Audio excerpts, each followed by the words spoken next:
Hey, my friends, we will be right back to the show. But I have a question for you.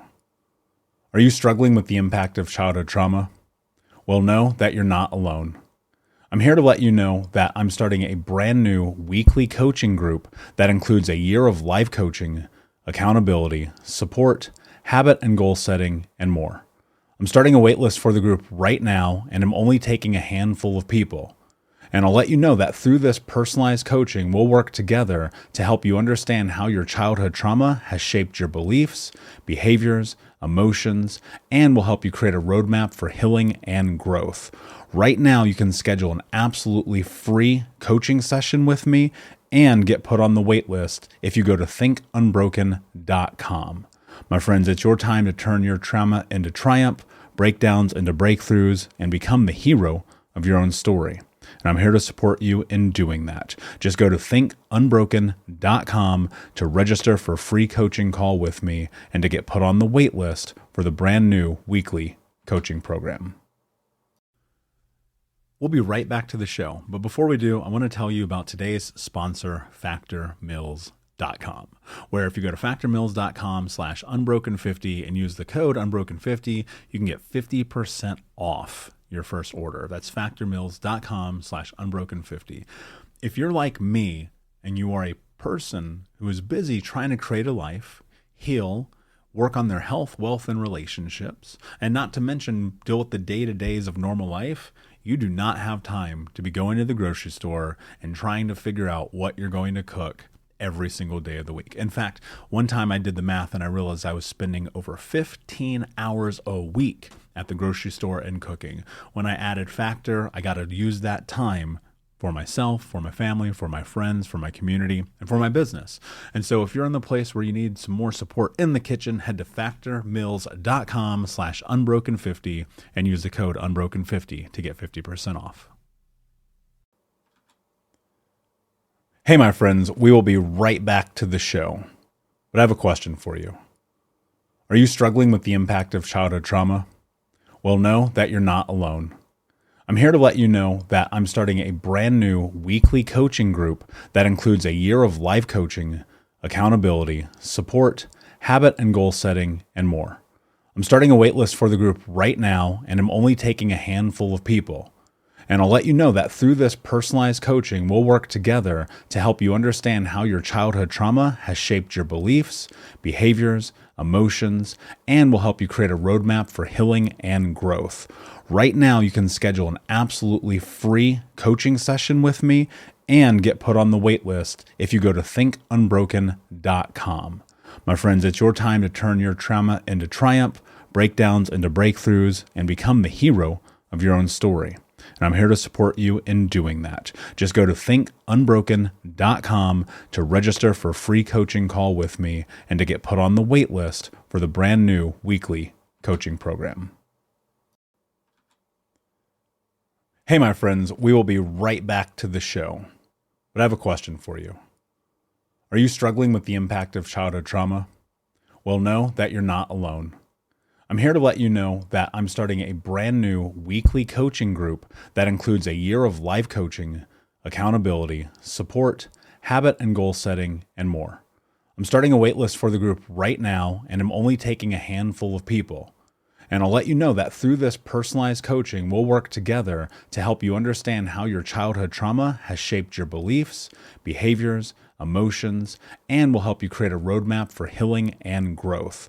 Right now, you can schedule an absolutely free coaching session with me and get put on the wait list if you go to thinkunbroken.com. My friends, it's your time to turn your trauma into triumph, breakdowns into breakthroughs, and become the hero of your own story. And I'm here to support you in doing that. Just go to thinkunbroken.com to register for a free coaching call with me and to get put on the wait list for the brand new weekly coaching program.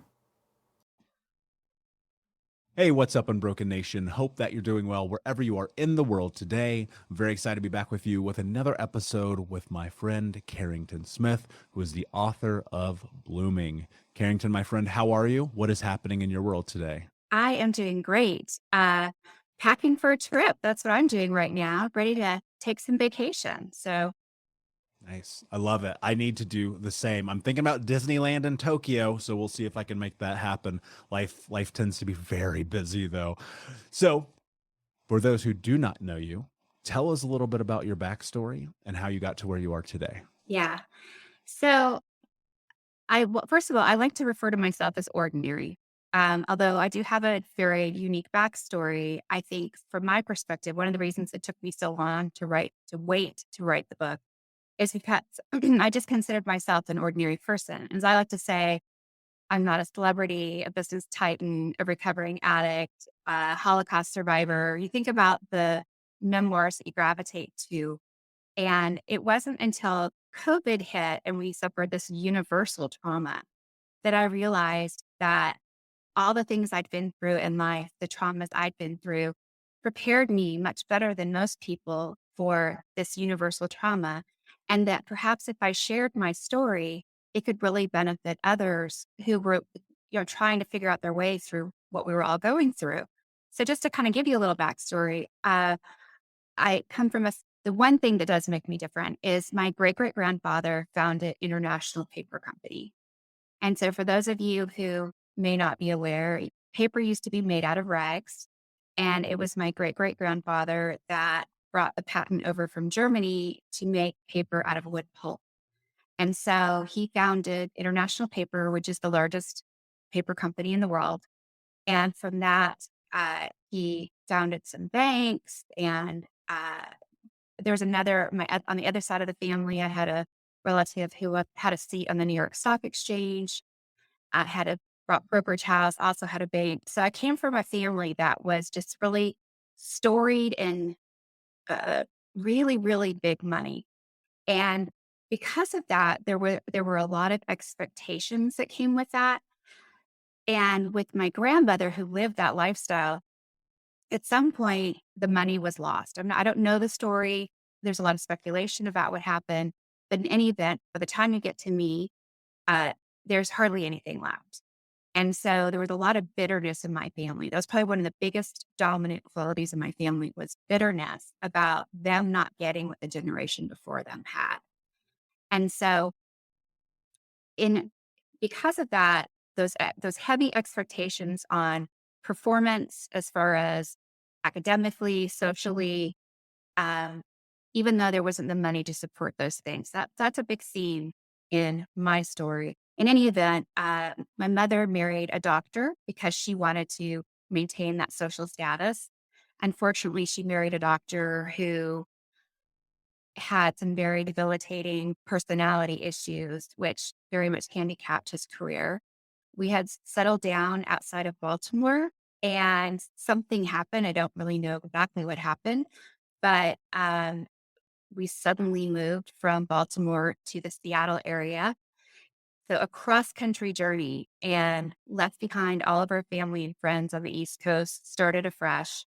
And from there, my father got really involved he became a fundamentalist Christian and used Christianity to really sort of torture us. He would insist that we prayed. We didn't. He had a wooden rod he would hit us with. He would twist the Bible verses to make us do things that he wanted us to do. So he had his own interpretation of God's word that was different than probably anyone else has. And he really just messed with our heads. He was also pretty violent as far as like he beat our dog with a 2x4 until it broke in half, which is a memory that's seared in my brain I will never forget. He did things like he would tell me that I was not beautiful. He affirmatively told me I was not pretty. And I mean, what father does that to a daughter? And not only did he do that, he told my sister, he told me that not only was I not pretty, but my sister was beautiful. And this is something that my father is, what I've later learned is a malignant narcissist. It's a tool that they use to drive wedges between you and other people in your circle. So it was between me and my brother, my sister, and mother. We all competed for his attention, and none of us had a relationship with one another really because we were all competing for his affection. And he did this very deliberately. So it was a very sick family dynamic. And then finally, early on, I ended up, when I went to college, I ended up getting raped. My family's response to that was pretty much the worst thing ever. My mother indicated she was ashamed of me, told me never to talk about it. And, from there, I started getting into bad relationships. I've married and divorced twice, had tons of debt. Um, you name it. I mean, I've gone through a lot in my life, but the bottom line is this, is that at every turn, at every trauma, I always just kind of was determined that it wasn't going to define me. And this is where I think we all make these mistakes. We're saying, okay, this sexual assault or this childhood trauma, this isn't going to define me. And so we don't talk about it. We think that's the way to have it not define us. But what happens then is it actually comes to control us because we don't get it out. We don't deal with it. And I like to call it the monster under the bed. It actually does define you. And so for me, it took years of therapy for me to figure out that facing these traumas head on and actually, and this is the real revelatory moment, not just confronting them and dealing with them, but claiming them and realizing that is part of my story and that the very most precious gifts and treasures were in those traumas. And by claiming them and taking ownership of them, I was also claiming the gifts that were in those traumas. And that is what propelled me to greatness and happiness and purpose and where I am today. Hey, what's up, Unbroken Nation? Just want to take a moment and invite you to be my guest at Think Unbroken Conference this November. That's right. Think Unbroken is hosting our Unbroken Con for free. It's 5 days of trauma transformation information with myself, special guests, and even some of the leading experts in trauma education from around the world. For 5 days, we're going to jump into what it means to actually take the steps to be unbroken. All you have to do is register for free at unbrokencon.com. That's unbrokencon.com. That's right. 5 days of trauma transformation information with me, special guests, and some of the world's leading trauma trained experts for free for 5 days this November. More details to come. But in the meantime, go to unbrokencon.com to register, and I'll see you there. Yeah, that's so incredibly powerful. And your story, my story has so many parallels, right? Growing up in a foundationally Mormon household with a hyper abusive stepfather, drug addict mother, going through so many of those similar experiences, being homeless as a kid, so on and so forth. Like, you keep naming it, I'll keep checking off the list, Yeah. right? And I found myself much like you in this moment of creating sovereignty in my life that came from the willingness to effectively own my story, right? You Yeah. said the monster under the bed. And I think that's so important because, and I say this all the time, child abuse is war, right? That the stuff that we go through, it impacts us, it shapes us, whether you fucking like it or not. It creates who you are to an It extent, does. but that does not have to be the definitive understanding of your truth, of your reality. You have the ability to become malleable, to change your environment, to change your world, to change your life. And eventually, in owning your story, what happens is you get to that place where you cannot have darkness when you bring it to light. It's Yeah. impossible. Yeah. What I'm curious about, because I think a lot of people listening will hear this and they'll say, damn, you guys have had some fucked up stories. There's somehow you know something, you're special, you're different. But I've always argued that's definitely not the case for me. What was it like? Let's go back for a second, because I think this is really important, because people will, and I used to be this way too. I'd hear stories like this. I go, oh, well, you know what? You just know something I don't know. But what was happening? What was the catalyst? You said, you looked at your life. There must have been a moment, right? Where did this shift come from? Well, there were several moments. The first one was when I finally did talk about being raped. And the way I did that was I was in a sort of friends with benefits relationship. I literally had zero normal relationships after I was raped. Honestly, probably maybe to this day. I've been married twice. I just, I so hated myself and thought that I was only worthy of sex. So there wasn't that normal dating kind of relationship. So this friends with benefits relationship that happened in law school, which was 6 years later, was the first kind of ish, normal-ish relationship that I'd had. And I started to have feelings for this guy and started acting weird. And he's kind of like, "What is with you?" And I sat down at my computer and I wrote the story of my rape. And that was the first time in 6 years that I told the story. And what I loved about writing it, and I think this is important for people to understand, is that a lot of times when we share our stories, people have their own filters and judgments that they immediately put on your story. And so then you feel like you have to shape shift your story, like, because they'll say, "What really wasn't that bad," or maybe you should have done something different. The beauty of writing it and sharing it is there was no audience there, no one passing judgment, no one telling me to share the story differently or highlight a different part. It was my truth. And when I shared it with him, he expressed empathy and kindness towards me. And this was the first time that it happened in relation to that rape until 6 years later. But the way he responded to it, and this is such, I think this is more of a woman thing than a man thing. Women, we always feel like we need permission. I felt like I needed permission in a way to forgive myself. There was no forgiving myself. I didn't do anything wrong, but to maybe stop experiencing the shame so much, be more loving and kind to myself and own that part of my story. And once he was so accepting and loving towards me about that, it gave me that permission to kind of start taking the steps to healing from that. And for me, that meant a lot of therapy. So, and then as far as um, other times that were really pivotal in my life, another one would be after I was divorced the second time. And that is when I had a friend who said to me, "You probably don't want to hear this right now, but with adversity comes opportunity." And I mean, I was on the floor of my closet crying. And those words stayed with me. And I just kept thinking about that.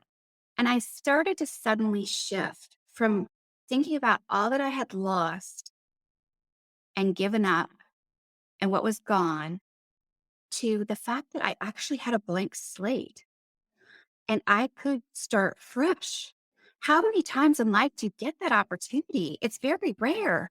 I was like, wow, my parents are so like pissed off at me at this point. I'm now twice divorced. I can be whoever I want. I can finally step away from that mold, that image of me that they had. It was never a correct image. I can finally be who I really am. I can buy my own house. I can decorate it the way I want. I can create the life I want to lead. I can stop worrying about pleasing other people. Now, I say that it took me many more years to get there as far as the worrying about pleasing other people sort of thing. But that was such a pivotal moment because when that shift happened with me, it it also really stuck in my brain that anytime adversity happens, well, we have to honor that moment and grieve the loss and feel the pain and don't minimize that. It's so important that you deal with it head on. But if you always have that glimmer of hope that you're focused on, kind of, okay, something somehow is good is going to come out of this. And that is transformative. Yeah, it very much is. And I love that you said that because I think we often get stuck in this place where the darkness feels insurmountable, where Yeah. life feels like you cannot possibly take one more step. You cannot try to do one more thing. Like you're at the lowest of the low. And what I think has been really interesting in my own journey is like leveraging the people in my life in a way that when they actually present something to me, I sit in it and I go, wait a second, it's a forest for the trees mentality. Because if you're constantly in your own shit and someone gives you a reflection and they go, wait, but have you thought about this? And if you have the willingness to sit, I think that's obviously one of the reasons why therapy is so powerful. But if you have the willingness to sit in the truth that sometimes other people expose to you. Now, Yeah. I think there's a lot of ways to navigate whether or not that truth is in fact true, or if it's someone being biased in a certain way, and Right. that takes a level of know thyself. But as you get deeper into this idea of the connections that we have, I think that you're exposed to people that are genuinely kind, empathetic, giving, unfortunately, I think for so many of us, it doesn't start that way. And there's this level in which I don't know if this was true for you, and so I'm gonna ask you a question. I had to convince myself that it was true that all people were not bad. What has been your experience, especially growing up the way that you did, which I resonate with, and so many people listening will as well. What's been the path to like being able to sit in the truth with other people, to have faith in, whether it be therapy or self or whatever it is that has allowed you to connect with other human beings? That's interesting because, I mean, I think a lot of therapy, but I also think one of the gifts that came from my trauma was the gift of intuition. I mean, one of the stories that I talk about is how, growing up the way I did with a father who's a malignant narcissist, in order to survive in that kind of environment where I couldn't even trust my own family really to protect me because we were all competing with each other, I was walking on eggshells all the time. And so I had to really become hyper aware about everything that was going on around me all the time in order just to survive. And that skill that I honed, which I refer to as my gift, is the gift of intuition, of being able to anticipate, of being more sensitized than other people about other people. And so, because of that gift, it really gives me a leg up when I'm meeting other people on whether or not I can trust them. And I just mean in the really, really basic sense of whether I feel safe, not just safe physically, but safe mentally, spiritually. Do I feel safe? And if I feel that sense of safety, then I'm really willing to be open and vulnerable. And actually, what I do for a living now is I have an executive search business where I interview executives on a regular basis. And what I love about it is that, and I say it's kind of a shame we're not this way with our friends, but with all these executives that I interview, I get to ask them, where did you grow up? Tell me your life story. Tell me about a moment in life that defined you and how it changed you. I get to really learn what makes these people tick and what makes them special and hear their stories. And the way that I'm so successful at drawing people out is that I actually volunteer parts of my story as I'm talking to them. And that makes them trust me more and feel more open with me. So, anyway, that's my answer to that. But Yeah, that makes a lot of sense. Actually, again, same. Like growing up, I had to learn how to read people. It's probably the greatest skill that I have. yeah, Other than my skill of the willingness to be publicly embarrassed. So, I'll go get on stages, I'll dance, I'll sing, I don't give a shit. Right. But it really was. It held true, and it holds true for so many people that we have this radar. And it's a survival mechanism. At the it end of the is. day, that's what it is. As you were going through this journey, I think that for a lot of people, there's a reconciliation with the experiences of your past in which there's this thought about letting go or forgiveness or just reconnecting sometimes if that is suiting what's happening in life. Where in your journey have you found that you've been able to reconcile with the past, or is it something where you've just simply let go? Because I think a lot of people listening will go like, God, that your father would say such things and do such things in front of you, and then you have these experiences. Don't you have anger? Don't you Yeah. carry so much vitriol? Like how Yeah. can you be this person on this conversation laughing and having a moment of Yeah. human connection? Well, for me, I had this epiphany where somebody had asked me what my greatest gift was. And I said, well, that's easy. It's intuition, like hands down. That's my superpower. And they said to me, well, where do you think you got that gift? And, I reflected and I said, well, I got it because of my childhood from walking on eggshells. And in that moment, I had a realization. And that realization was that if I was thankful for the gift of intuition, I had to be thankful for the past that birthed it.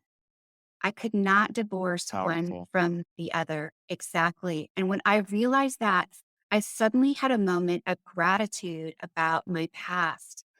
And because you ask people, like, you know, would you change anything about your past? And I would not be the person I am today if I hadn't endured the things that I did. And so the answer is I wouldn't change anything. Even as hard and horrible as those things were, they made me who I am today. So when I had that moment of like, oh my gosh, I'm actually grateful that I went through what I did because it has me to where I am today. I suddenly had the ability to forgive my father. I can't explain it, but I suddenly was like, okay, I need to reach a place of forgiveness for this man. And for whatever reason, this was the path I ended up on. And now let me be clear though, forgiving is not re-engaging. For me, I think a lot of people think you forgive, that means you let them back in your life. Not me. I reached a place of forgiveness, but I also realized he's a very toxic person. And so, in order to forgive, and I couldn't even start to heal to forgive until I terminated the relationship. I think that's another point to make. So, as I like to say, when you're in a relationship with somebody toxic, every time you're involved with them, it's like they're peeling off the scab of a wound and just getting in there and reinfecting it. Yeah. The only way you can heal and reach forgiveness is to separate yourself from them so that the wound can heal. And it wasn't until I said, bye, dad, I can't have you in my life anymore, that my life, it just really started to bloom. I finally, even though I was doing all this work, if you have toxins coming in and kind of coming into your garden, you're not going to bloom to the fullness that you need to. You have to cut the toxins out. So once that happened is really when I started to really reach happiness and joy and purpose and fulfillment. So Yeah, that's powerful. And I actually I'm so glad that you said what you just said about the idea that you do not have to let these people back in your life. yes. Like you don't. And that's so much about ownership, and that's so much about sovereignty, right? Because it's really easy, and in this society, and this fucking pisses me off more than anything, and we live in this culture that says, well, it's your family. Mhm. And I'm like, And and what's your point? And so I yeah. think that it's not about like for me, I think in my experience, I told my mother when I was 18 years old, I said, I'll never talk to you again. And I meant that. And until the day she died, I think I talked to her one time. And that is the only way I'm here today. Hey, Unbroken Nation, we'll be right back to the show, but I wanted to let you know that you can grab a copy of my first book, Think Unbroken: Understanding and Overcoming Childhood Trauma, for free. If you go to book.thinkunbroken.com, you can download the PDF ebook version of the book and get everything that I know about the baseline of healing trauma for free, downloaded to your email right now. Just go to book.thinkunbroken.com to download your copy of Think Unbroken: Understanding and Overcoming Childhood Trauma for a PDF for your phone. Again, that is book.thinkunbroken.com. Yeah. It's a survival thing. It is. It is. And in that moment, I think what people really need to fucking hold on to is like forgiveness does not mean re-entry. It is Yeah. not the same thing. Yeah. And you have to be okay with that. Cause I don't know if you experienced this, but people were pissed at me. Oh, absolutely. As I like to say, short of your parent being an axe murderer or a child molester, society does not give you permission to cut your parents out. There's a lot of societal pressure. That's your dad, that's your mom. You need to have a relationship with them. And as I like to say, I that's not okay. I can't have those toxic relationships. So I had to give myself permission, and I had to reach a place where I was able to cut him out of my life and not allow him back in. So that was really important. What happened though? So I want to go into this for a second because I think this is really important. This might be one of the most important things we'll ever talk about on this show. What started to transpire in your life when you made that decision? Okay. So for me, there were, as I like to call them, light switch moments or light bulb moments. But a couple things happened. One in particular was when I was in law school, my third year of law school, I was in the hospital. I had this weird something going on. I had like cups of fluid coming out of one of my ears. They strapped me onto a table. They injected me in my spinal cord with contrast dye, and they flipped me upside down to see if it was a spinal fluid leak. They wanted to see if the dye would come out my ear. But when they injected me with contrast dye, they hit my spinal cord. So I ended up being in the hospital for 5 days, getting shot up with Demerol every 4 hours because I was in excruciating pain. And my father being a doctor, I asked the guy that I was dating at the time, I said, would you please call my father and see if he can talk to the doctors and figure out what's going on here?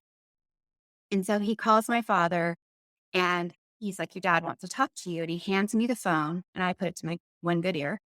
And my dad says, Carrie, your mother and I have been talking, and we just think it's really important for you to know that we're not paying for this. Wow. Holy shit. No, no, get well soon. No, visit me in the hospital. No talking to the doctors. No card. No flowers. No, we're not paying for this.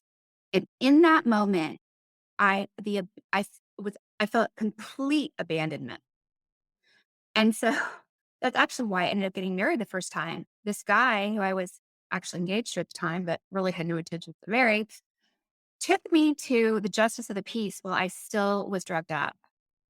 I remember the wood panel walls. I remember the yucky carpet. I remember nothing of getting married to him. Nothing. So it makes for a great story. But it was the abandonment. So that was the first moment where I was like, okay, I I don't need this man in my life. Now, my mother ending up having dementia and was in assisted living. And so I maintained a relationship with him for a number of years because of that. But right before my mom passed, the year before, he came to visit me on Christmas and he was there Christmas Day. And um, with my two kids, I'd gone upstairs to very quickly shower. And while I was showering, my boys, I guess, were roughhousing. I don't really know, but I hear screaming and running up the stairs and slamming doors. And I get out of the shower. I'm like half showered. Like, what is going on? And I go and find my son. He said, Grandpa choked me. And I was like, what? And so as those events unfolded, came to find out that he had indeed taken my son, picked him up by his neck, pressed him against the wall, and choked him. And I was like, look, that was another light bulb moment for me where I was like, you got away with that with me. You don't get to fuck with my kids. It's like that mama bear came out. I was like, get the fuck out of here. And so I told him, you never get to see my kids ever again. But I still maintain contact because he was my father and because he was overseeing my mother's care. After my mom passed away, that's when I was like, why am I talking to this man? Every time I get off the phone with him, I engage in some sort of self-destructive behavior, whether it was, eating ice cream or picking a zit on my face. I would do something self-harming. And people started to point that out to me. And I was like, I'm done. I just decided I'm done. And so I was like, this is it. I'm done. I just ended it. There was no point to have him in my life anymore. And he just was causing me harm. And he was not allowed at that point to even see my children. So why even continue the relationship? Yeah. And I think that's one of those things where so many people are in that scenario, and even though it's difficult and even though you don't want to, and I inevitably I can almost wind my watch by it when I am coaching someone. A moment of passing comes where we have a conversation and I say to them, does this person actually need to be in your life? And that's a really really hard conversation to have with people. And it's not saying that maybe on a long enough timeline, circumstances change, people heal, whatever, like that person may come back, but there's a period, to your point, where you have to step into really ownership over exactly what's happening. And I think one of those hard truths is recognizing that you're no longer a child and Yeah. that person doesn't get a say. Yeah. And that's like literally fucking reprogramming yourself. Yeah. So, but what I want to go into is like what started to happen in your life after that moment. What were the things that you noticed, how you changed, how you grew, how you healed? Because I want people to see, because for me, everything got different. And I want Yeah. to know what happened for you. Yeah. It, well, first of all, I mean, I actually, before that happened, I spent a year on the couch, literally with a psychologist every day, 5 days a week for a year on the couch, psychotherapy, to deprogram me because his messaging, it was like a tape in my head where I immediately something would trigger me and I would go back there and I was always beating up on myself, telling myself I was worthless, just all this negative self-talk. And I'd already done that work, but anytime I would talk to him, it was like fingernails on a chalkboard. I go right back there. So it was really recognizing the dialogue I was having with myself. And I think this is a key point I like to make with people. And that is it's these everyday micro decisions that we make. And part of those micro decisions, the how we view something, how we view the event and the story we tell ourselves, the perspective that we choose that's determinative of our lives. And so for me, understanding that I needed to change the way I was viewing things, shift my perspective, and change the internal dialogue I was having with myself.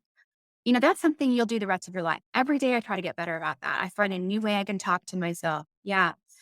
But it was, again, transformative.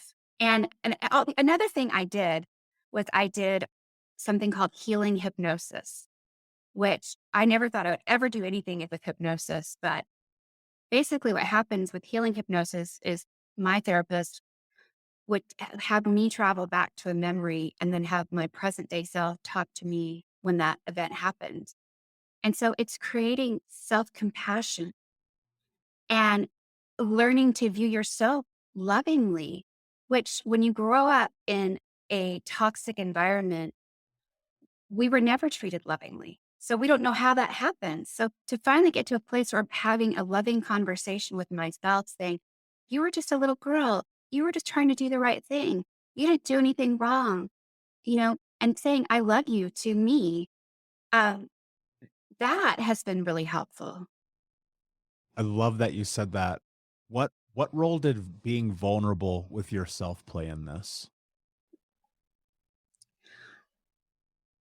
I think a lot of times, and this happens a lot with friends, is they minimize what happens to us. And they're like, it really isn't that bad. I mean, even with my son getting choked, they're like, oh, come on, Carrie, it wasn't that bad. You're exaggerating.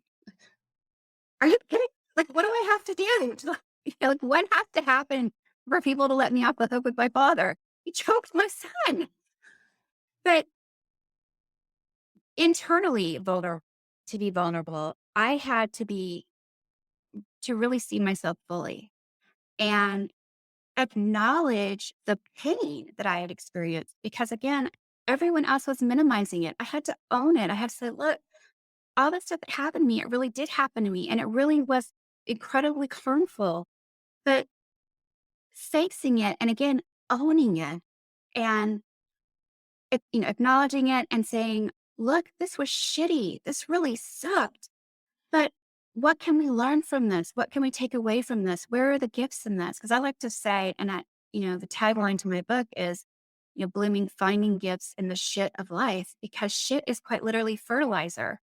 And it's in the messes, failures, traumas of life that we find what we need to bloom into our greatness. So, but in order to harvest those gifts, you have to be vulnerable with yourself and acknowledge your traumas, failures, hardship, and own them. Yeah, you do.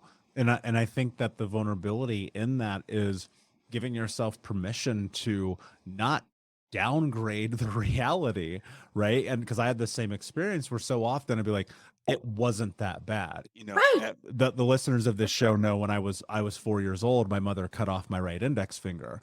And so I carried that and I would look down, I'd be like, oh, it's fine, right? And then one day I was like, actually, no, this is really fucking awful thing that happened. Like, this is really bad. But the vulnerability of the willingness to step into that, what it does is it allows you the space to step into truth. Yeah. And I think the biggest thing about what happens in these traumatic experiences is we're stripped of truth because we automatically, for most of us, will become dissociated. We'll remove ourselves from it. Yes. It's not that big of a deal. Yeah. But when you go and you look in the mirror and you're like, that thing happened, that's actually the turning point. Like, that's the moment you start to take your power back. Yeah. I want to tap into something here that you said that I think is really important, that I think often in passing that's looked over.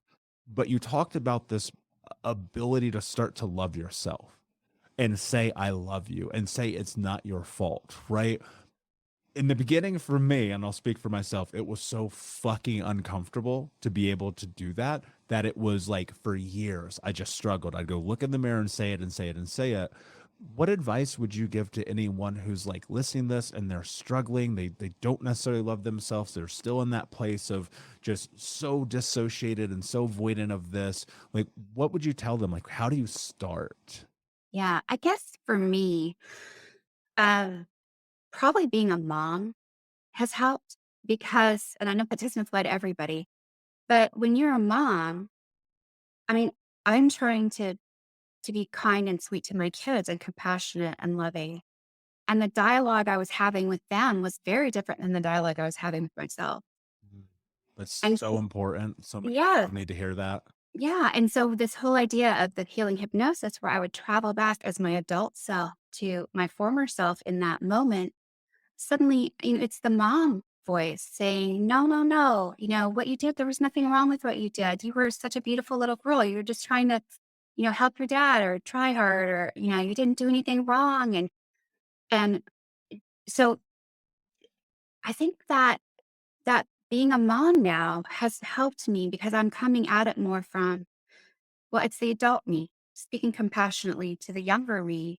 And you're right. And particularly with narcissism on the rise and such a focus on it, people feel like saying, I love you to yourself, there's something wrong with that. But the truth of the matter is actually narcissists hate themselves. And while they may, yes, yeah. And while they may go around fronting like they're the biggest, baddest thing and desperate for that recognition, if they actually love themselves, they wouldn't need it. And so for those of us who want to avoid being like that, we actually need to engage in that conversation with ourselves because the more we love ourselves, the less we need the affirmation of others. Yeah. And there's freedom in that. And one of the Yes. things that happened for me was this sense of radical ownership Yes. where I think very highly of myself. I do. Because for the first 27 years of my life, I thought I was a fucking piece of shit because of the programming, to Yeah. your point, in the same way that your parents did you. And I think that programming, the only way it changes is you have to affirm what you believe Yes. in a positive narrative, like Yes. through self-love, through compassion, through Yeah. empathy, through grace. Yes. Because the turning point in this journey was like, oh my God, this is so difficult every fucking day, Yeah. right? It's so hard every day. And there were days where I was just like, what's the fucking point of this? Like, why bother? Yeah. Why even, like, literally, why live? Yeah. And I get it. and what I started to understand about myself, probably more so than anything, was this really strong ability to be compassionate with myself. What do you think? Because I went through the book and it was powerful, and there was so many different takeaways that I had, but I feel like I'm going to be biased if I say what I think, but instead I'm going to ask you because I think it's more important. What do you think is the number one thing that you left in that book that will help people? I think it's what I just kind of mentioned before, and that's about mindset. And as I like to say, mindset is a muscle. And if we take from our, negative experiences and find the gifts in the shit and shift our perspective and make it a habit of shifting our perspective and looking for opportunity in the adversity, that is probably the most powerful thing that we can do. And it's this daily choosing how we're going to view something that happens to us, whether it's good or bad. And an example I like to give is like, say you get a flat tire. And so a lot of people would be like, my whole day's gone to shit. Everything's gone wrong. My schedule, they just blow a gasket, right? Well, what if you take a pause and go, okay, this sucks. Always acknowledge the suck. Don't pretend it's not bad. This sucks. Okay. But suddenly I'm going to be sitting here on the side of the road for an hour or two. I have a found hour or two that I didn't have before. I can call that friend I've been meaning to call. I can listen to that audiobook that I've been meaning to listen to. Uh, I get to reorganize my day. And now suddenly some things had to be canceled that have opened up space to, create time for something else. But it's how you choose to view the event itself that determines the outcome of your life. So all of these things that happen in life, if you choose to view it as my whole life's going to shit, everything sucks, I can't get a break, as opposed to, wow, what can I learn and take from this? When you view it from the, wow, what can I learn and take from this? You stop being a victim and you start owning your power and saying, okay, like, so when COVID hit, I was like, this is the opportunity of a lifetime. This is a once in a generation moment where suddenly, like with the Great Depression, half the Fortune 500 companies were founded. Suddenly, with this pandemic, this is one of those moments in time, one of those rare moments in time where there's going to be a lot of innovation and change. And as opposed to, wanting to hide under, a blanket or something, I was like, wow, what do I get out of this? How do I use this opportunity? And it's totally the frame of mind that I approached it with. And that's that mindset is a muscle. It's retraining your brain to look at things differently. And that really is probably the most important thing that there's so many lessons in the book. That's kind of the through line, I think. But I'd love to hear what you think it is. Yeah, I agree. Well, no, that's what I was going to point to as well, because there is this shift that you must make in the way that you're making meaning of your environment. Yeah. Because it's really easy to be, especially in this fucking society, it's really easy to be, woe is me, life is against me, recession, gas prices, like whatever. It's like, yeah, but you know what? You live in the greatest time in history to be Yeah. alive. Yeah. And I think when people are willing to sit in that, and I know that's a difficult truth, and I know that's a hard thing for people to want to sit in. And, I've been on all sides of the spectrum financially in my life, from homeless and getting cars repoed to, going and being in incredible masterminds, but everything in between. Like, I've always kind of just tried to look at life, especially recently, is just making meaning of it for what it truly is, and Yeah. not being so dampened by society. Because here's the thing about the media that I want people to remember: everyone knows that the media is meant to make you sad.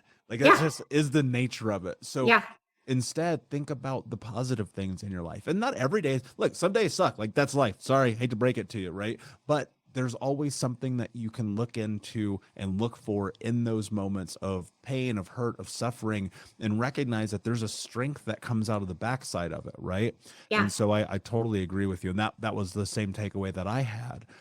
Before I ask you my last question, my friend, can you tell everyone where they can find you? Yeah. So my personal website is Carrington with a C hyphen Smith.com. And if you go to carrington-smith.com, you can download the first chapter of the book for free. And again, the book is Blooming, Finding Gifts in the Shit of Life by Carrington Smith. And that's available on Amazon.com. And it's also available on Audible. I actually read the book myself, so you can hear me talking about my life story. And then, of course, on all the social media, Instagram and whatnot, it's at Carrington ATX, standing for Austin, Texas.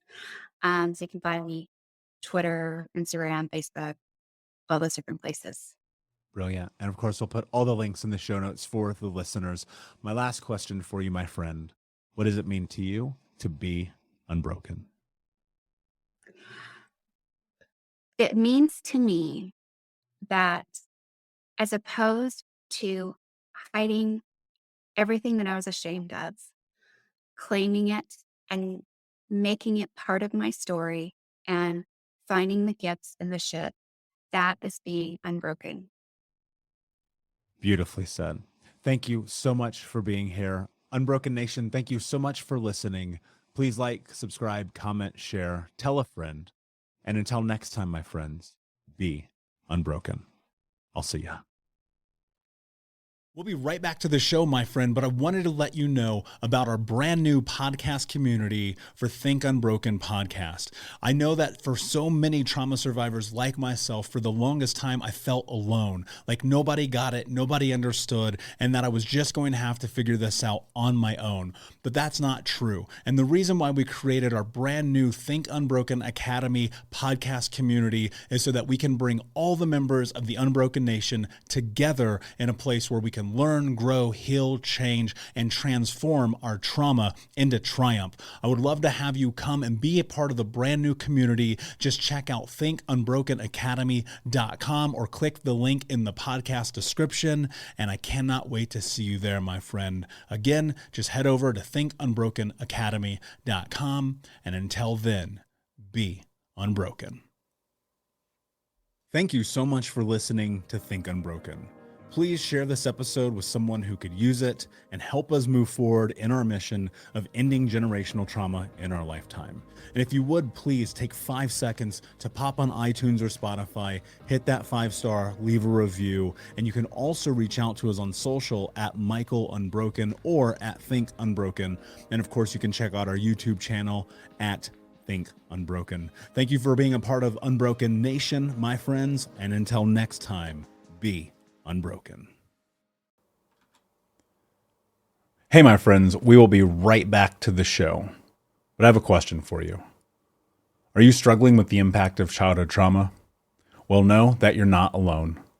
I'm here to let you know that I'm starting a brand new weekly coaching group that includes a year of live coaching, accountability, support, habit and goal setting, and more.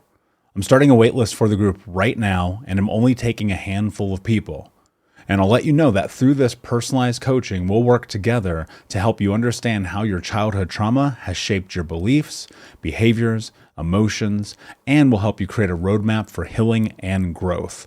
Right now, you can schedule an absolutely free coaching session with me and get put on the wait list if you go to thinkunbroken.com. My friends, it's your time to turn your trauma into triumph, breakdowns into breakthroughs, and become the hero of your own story.